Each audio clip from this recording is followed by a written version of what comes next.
Book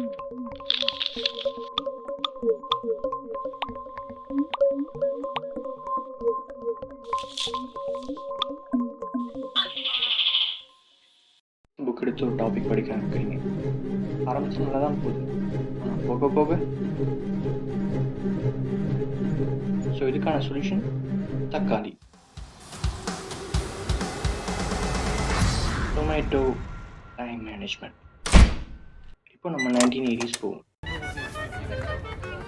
1980s Francesco Cirillo, Italian university student, Pomodoro technique கண்டுபிடிக்கிறாரு.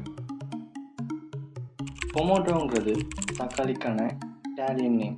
இந்த technique ஒரு tomato shaped டைமருக்கு அப்புறம் நேம் பண்ணப்பட்டது.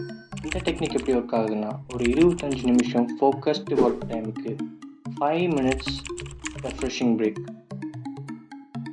இந்த 25 நிமிஷம் ஃபோக்கஸ்ட் ஒர்க் டைமை ஒரு பொமோட்ரோன்னு சொல்லுவாங்க. இது நீங்கள் 4 சைக்கிள் ரிப்பீட் பண்ணணும். ஒவ்வொரு 4 பொமோட்ரோக்கும் நீங்கள் ஒரு லாங் 30 minutes பிரேக் எடுத்துக்கணும். டைமர் யூஸ் பண்ணுங்கள், ஏன்னா இது உங்கள் டைமை அக்யூரேட்டாக மேனேஜ் பண்ண ஹெல்ப் பண்ணும். பொமோட்ரோ டெக்னிக் யூஸ் பண்ணுறதுனால பெனிஃபிட்ஸ் என்னென்னா, effective learning, reduce body fatigue, less distraction, staying motivated. நான் இந்த டெக்னிக்கை ட்ரை பண்ணேன், நீங்களும் இந்த டெக்னிக்கை ட்ரை பண்ணுங்கள். உங்கள் எக்ஸ்பீரியன்ஸை ஷேர் பண்ணுங்கள். தேங்க்யூ.